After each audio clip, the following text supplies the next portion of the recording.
ప్రియమైన వారలారా, యేసుక్రీస్తు నామమున మీకు నా ప్రేమపూర్వక శుభాకాంక్షలు. ప్రభువైన యేసుక్రీస్తు మీ మీద చాలా ప్రేమ అక్కర కలిగిన ఒక దేవుడు.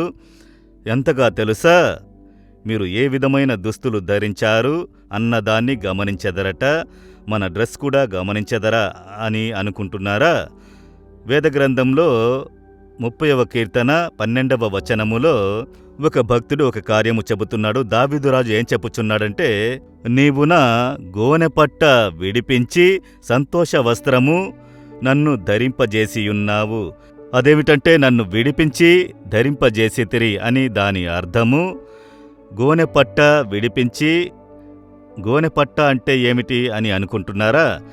అదేమనగా ఆ కాలములో, పాత నిబంధన కాలములో ఈ విధముగా రాజులు, ప్రవక్తలలో కొందరు తట్టుకోలేని కొన్ని సమస్యలు, బాధలు, ఇబ్బందులు, కొన్ని పాపములు కలిగినప్పుడు దేవుని వద్దకు తమను సమర్పించుకుని వాటిని ఒప్పుకొని ప్రార్థించుకొనుటకు గోనెపట్ట అనే వస్త్రమును ధరించుకొనెదరట. గోనెపట్టను ధరించి బూడిదలో కూర్చుని అని కూడా బైబిల్లో ఉన్నది. కొందరు ప్రార్థించేటప్పుడు అదేమి గోనెపట్ట అని అంటే, అదేమనగా గోతము ఉన్నది కదా, గోతము. మనము బియ్యమును వడ్లను కడతాం కదా, గోతము సంచులు ఉన్నవి కదా. ఆ గోతము సంచులలో ఆ గోతము అందులో డ్రెస్సులు కుడితే ఎలా ఉంటుంది యోచించి చూడండి. అది డిస్కంఫర్టబుల్గా ఉంటుంది, కంఫర్టబుల్గా ఉండదు, జలబెడుతూ ఉంటుంది. అలాంటిది గోతములో డ్రెస్ కుట్టి ధరించుట, దాన్నే గోనెపట్ట అని చెబుతారు. అదేమనగా దేవుని ఎదుట తగ్గింపుకు గుర్తుగా ఆ గోనెపట్ట ధరించి బూడిదలో కూర్చుని అందులో పడుకొని ప్రార్థించెదరు. తమను తగ్గించుకొని అర్పించుకుంటారు. దేవుడు దాన్ని చూసి జాలిపడి పాపములను క్షమించి ఆశీర్వదించెదరు. ఇది పాత నిబంధన కాలంలో ఉండేది. ఇప్పుడు గోనెపట్టలు ధరించవలసిన అవసరం లేదు. మనము హృదయమునందు మారు మనసు పొందితే చాలు, హృదయంలో తగ్గింపు గలవారమై ఉంటే చాలు. ఆ కాలములో దేవుని ఎదుట తమను తగ్గించుకొనుటకు గుర్తుగా, ఒక త్యాగము గలవారై ప్రార్థించుకొనుటకు గుర్తుగా గోనెపట్ట ధరించెదరు. అది డిస్కంఫర్ట్గా ఉంటుంది, కష్టంగా ఉంటుంది. దాన్ని ధరించి ఉండుట ఈ గుర్తింపబడిన కార్యమునకు ప్రార్థించుటకు నన్ను నేను తగ్గించుకొనుచున్నాను అనుటకు గుర్తు.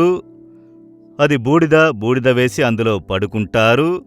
ఈ విధమైన ప్రార్థన దావీదు చెప్పుచున్నారు, నా గోనెపట్ట విడిపించి, ఇది నీకొద్దు, ఈ విధంగా నీవు కష్టపెట్టుకోకు, దాన్ని విప్పివేసి సంతోష వస్త్రము నన్ను ధరింపజేసి ఉన్నావు. సంతోషము అన్న వస్త్రమును ఇచ్చుచున్నారు.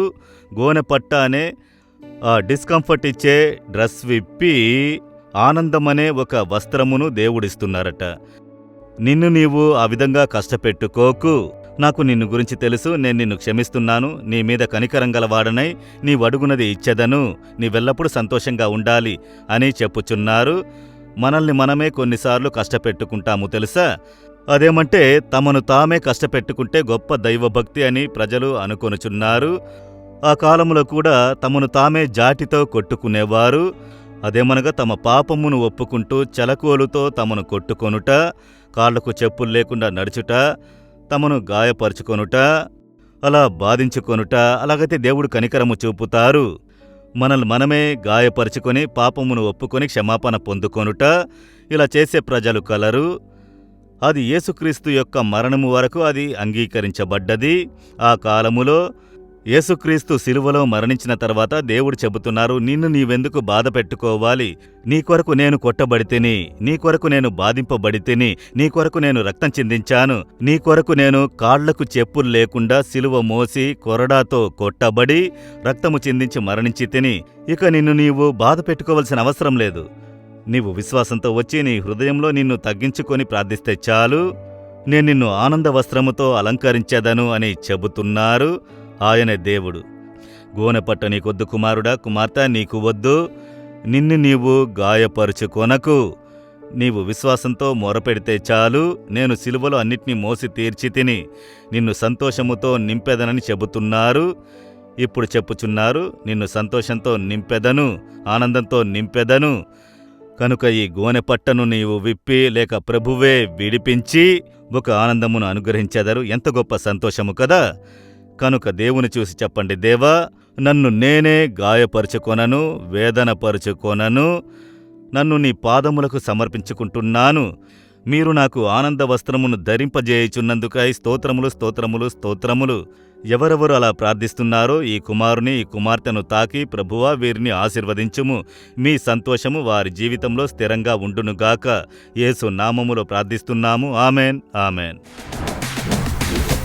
జీసస్ రెడీమ్స్ తెలుగు యూట్యూబ్ ఛానల్ను సబ్స్క్రైబ్ చేయండి. సబ్స్క్రైబ్ బటన్ను క్లిక్ చేయండి మరియు బెల్ బటన్ను నొక్కండి. ప్రతిరోజు కార్యక్రమ సమాచారం పొందండి.